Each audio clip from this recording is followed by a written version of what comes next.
everyone. Thank you for tuning in with Dr. Leisha, the preacher. Okay. Well, guys, I'm at the point on my healing journey where I can say with confidence, at least on today, this time next year, we'll do another check in. But right now, today, I have no regrets personally. You know what I mean?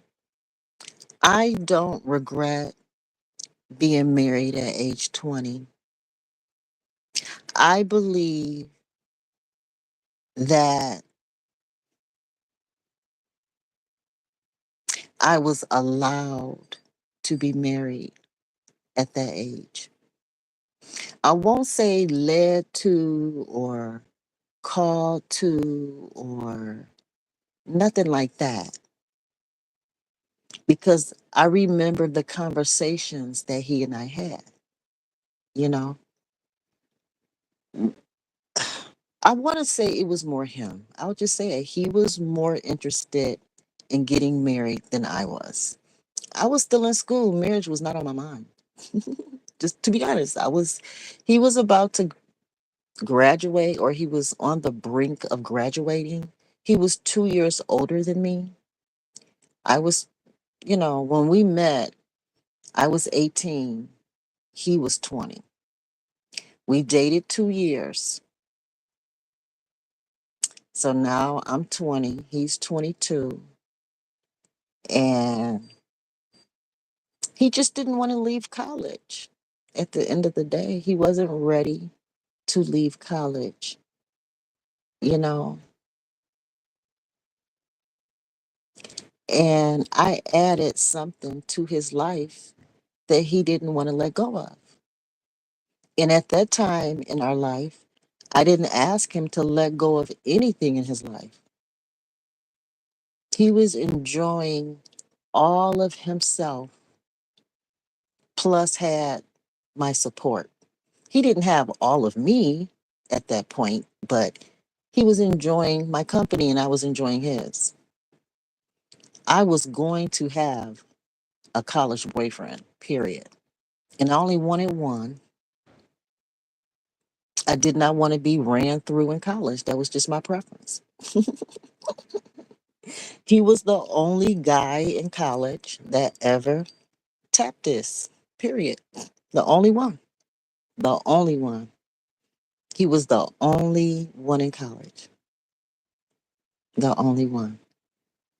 And I wanted it that way. It wasn't because he was, it wasn't because of him at all. It was not because of him, because he was with everybody he wanted to be with, you know? But that was his life. He had the right to live his life the way he wanted to. It was his college days. He was paying for it. I was paying for my college days, my family, you know, and I wanted to be in college and study what I want to study. And I didn't want to be ran through, but I knew I was a sexually active woman. So I needed at least one of them dudes. You know what I'm saying? So before him, I had met for lunch, dinner, whatever, a couple of other guys. And they were just not the one, I don't waste time. If I meet you a time or two, in conversation, and like the one guy, I mean, he could have been a reasonable option, but it's just that when he was eating, now, guys, I was like 18, okay? So please don't, just bear with me, okay? So I was like 18, and when he eat, he wouldn't wipe his mouth, and he would just be having food all over his lips, like he didn't feel it. And I'm like, ew, I was 18. I just couldn't tolerate a brother Because I went to a white college. It's Michigan, so it was a white college, and it was always a handful of black people, and I already knew the white boys were not an option. It just wasn't going to happen. Mm-mm. I'm race loyal when it comes to breeding and, having kids and being committed. Now, when it comes to being friends and stuff like that, I'm cool with everybody. Everybody. But when it comes to actually being married and having kids, that kind of thing, I stick to my own. That's just how I am. But in any in every other way, I am wide open to whoever else in the world that I would choose to. Period. So this particular brother, um, when he ate, he just would have food all over his mouth. I just couldn't do it. I couldn't do it. Next. Another guy had already graduated. I'm a freshman and you already graduated. That's not going to be fun for me because you're going to be trying to dictate everything I do. You're going to be trying to lock me down. And I was like, next. You know what I'm saying? So, guy number three ended up being the one. He was the one. He was different than any other guy I had ever met in my life. He was completely different and happened to be a football player and happened to be, a lot of cool stuff, you know. But I just like the fact that he was different, very different. And I liked it that because I was from the hood from Detroit. I was from the hood from Detroit. And, so I was around, hood guys, hood family. You know what I'm saying? So, um, you know, so I meet a guy who was from a whole completely different city. He had never really dated a black girl before. I'm like, what? What kind of black guy has never dated a black girl, really? I'm like, okay, well, he'll be fun. Something different. I was there to get an education because I don't play about that, you know. But I knew I needed somebody. So, I don't regret marrying him. I don't regret having his kids, you know, even though I admit being wrong about leaving him, you know, I can admit it. I was wrong, but I don't regret it. Does that make sense? You know how you could be wrong about something, but don't necessarily regret it per se? And with that being said, I was wrong to marry the second time. To me, I was. I'm not saying that you're wrong. I'm not saying that. You make those determinations for yourself. You know what I'm saying? But for me, I feel that I was wrong to leave the first time and I was wrong to remarry. I'll use the word divorce the first time. Let's be more specific. Leaving may not be wrong because sometimes leave physically separating may be necessary, you know. But to divorce is a whole nother, you know, thing. And so again, I was wrong for getting married a second time, although I don't regret it though. I do not regret marrying the second time. The only regrets that I have are the things that happened during that second marriage. That's the only regrets I have. You know what I mean? I don't regret the marriage. It was just wrong for me to do it. So when you're doing something wrong, you can't expect a whole lot of right. You know what I mean? So I was gonna get my butt, you know, I was gonna get up, just I was gonna suffer. Period. I was going to suffer. And I regret the type of suffering that was endured during the marriage, especially my daughters. You know, I protected them in a lot of ways from the marriage. But then before the marriage ended, he just was just hurtful. No other way to put it. And it affected my daughters. And that's what I regret. And that's why I stayed the second time. I stayed because I know I created all of it.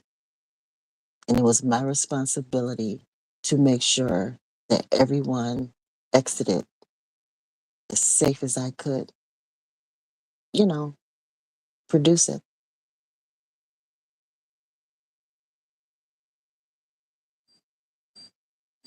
So I'm thankful that he had the courage to divorce me because I would have never divorced him. I would have never. Even though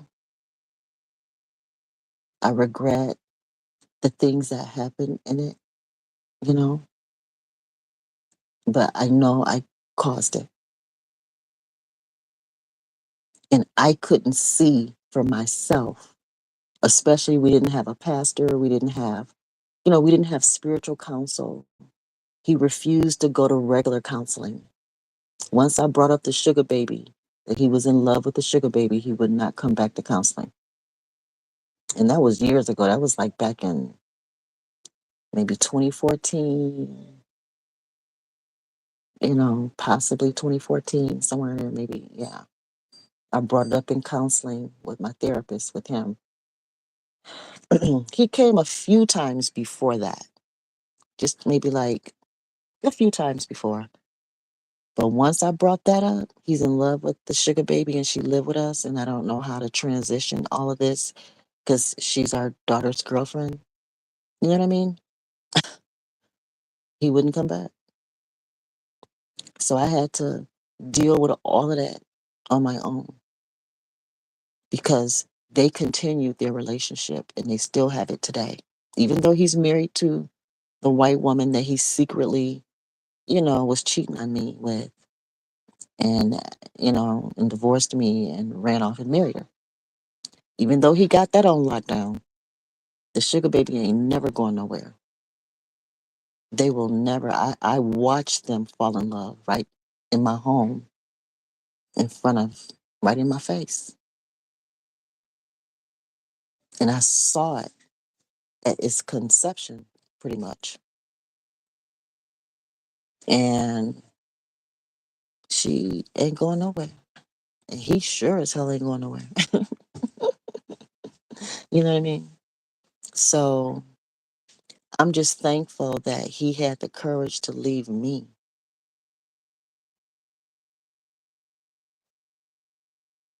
and freed me, you know? And because the only way for me to be free today was for someone to steal him. So, as much as I talk my crap on here about home wreckers and stuff, I am thankful to this woman. You know what I'm saying? I am thankful to this woman for stealing my husband because I was dying. I was dying. I was dying.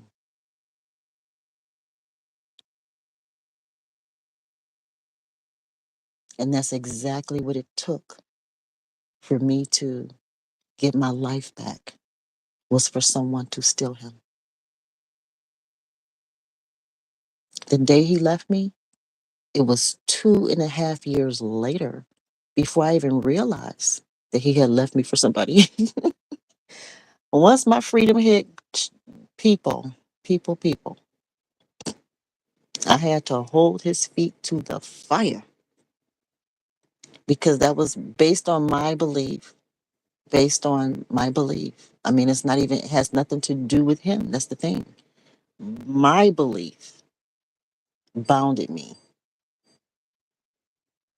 to that marriage because I was wrong for ever divorcing the first husband. And based on my understanding, you know what I mean? And especially he and I were without a pastor. We had a pastor, but then he died. 9 years into the marriage, our pastor died. And after that, we had no covering, no one to, he was the only person that we confided in. And when he died, that was it. No accountability, no nothing. And so I endured my suffering. You know, when they say when you make your bed, you got to lay in it. Well, that's what I chose to do. And so I had to give up my career, my financial independence to make sure that the children involved, the two children that I brought into the marriage and the two that we adopted together, I had to make sure and watch them like a hawk to get them to their lives.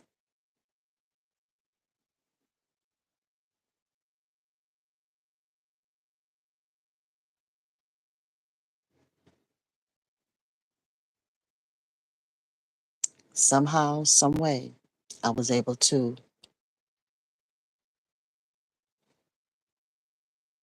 cushion the family where even though he was messing around with the sugar baby in our home in front of everybody, it wasn't done in an obvious, disgusting kind of way.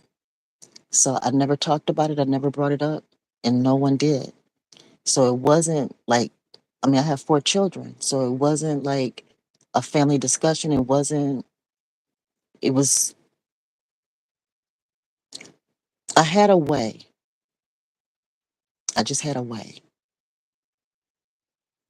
And, but, you know, of course, before it was all said and done, you know, it all came out and stuff. But it wasn't during the time when we were all under one roof.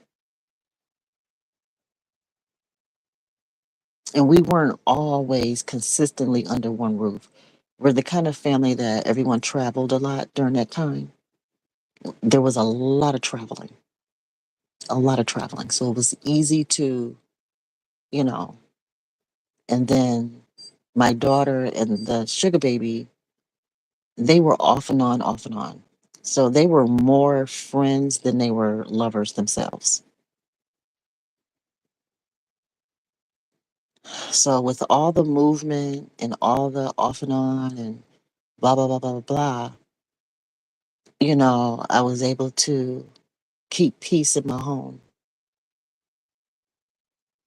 And all I can say is just thank you to the homewrecker, the woman who found it in her spirit, in her heart, mind, body to steal him, get him. And I thank God that I didn't know nothing about her because had I known something about her, then I probably would have said something. And had I said something, then they wouldn't be married today. I wouldn't be free today. So that was Most High working on my behalf.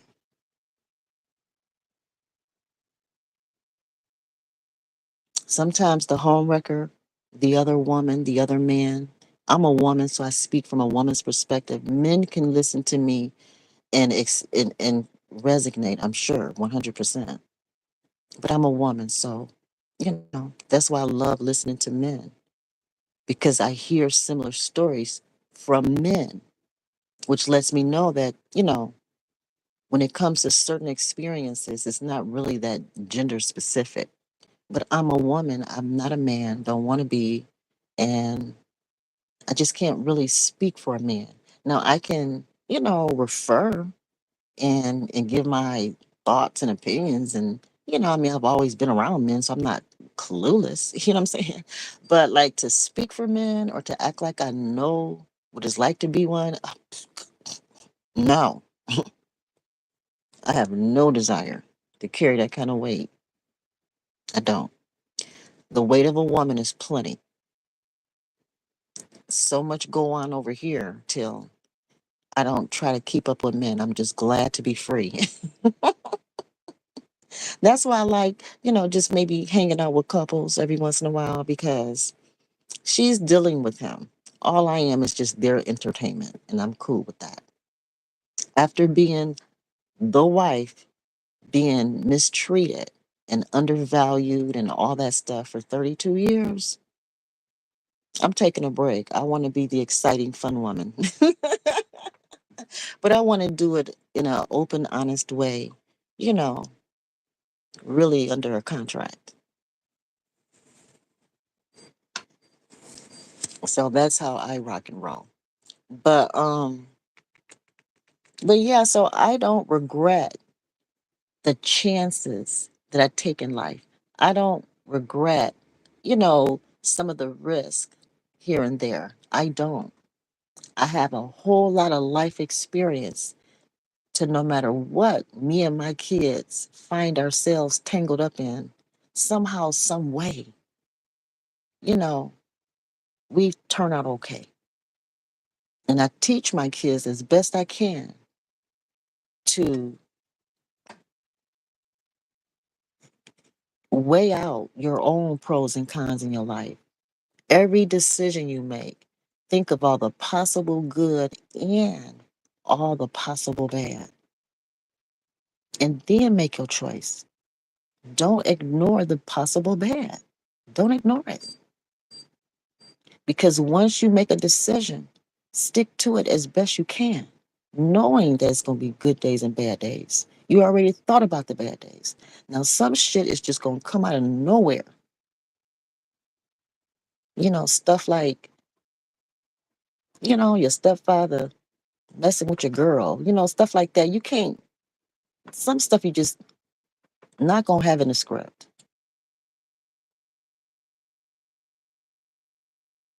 And, but based on all the stuff you did consider, will help you decide what to do.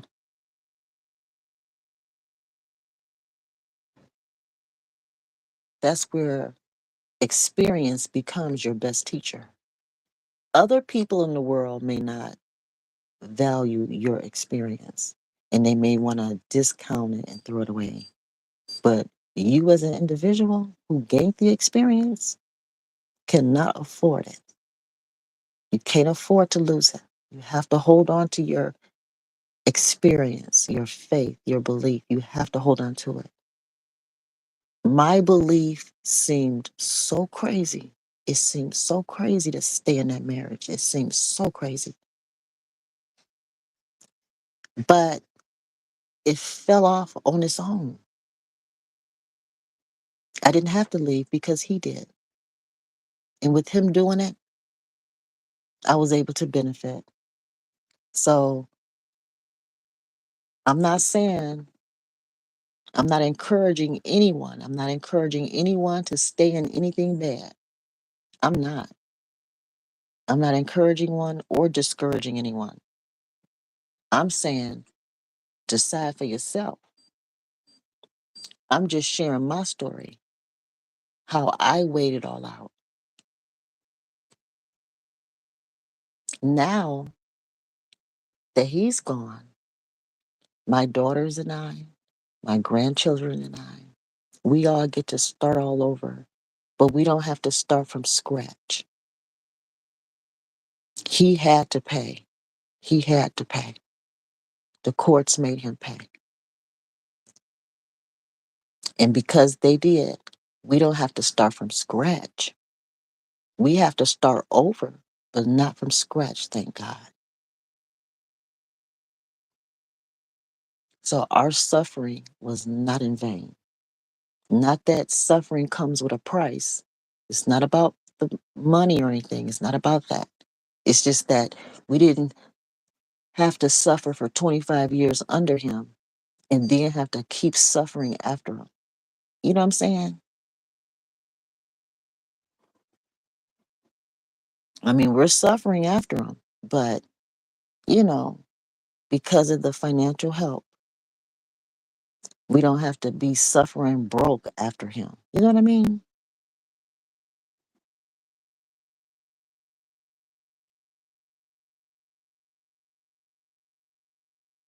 So, again, I don't regret my choices. I have every right to live, make a few mistakes, learn from them, and then live to tell my story. I have every right. And some people will believe me, and then there will be people who won't, and that's fine.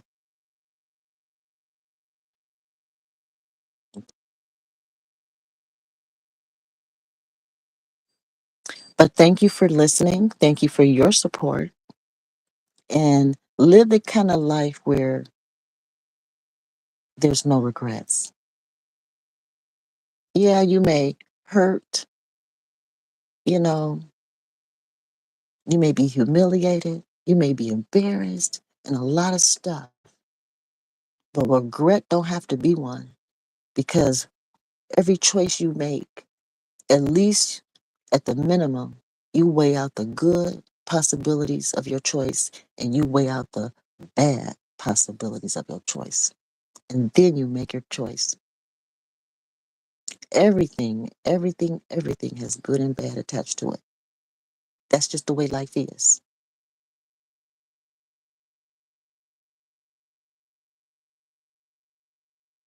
Click like.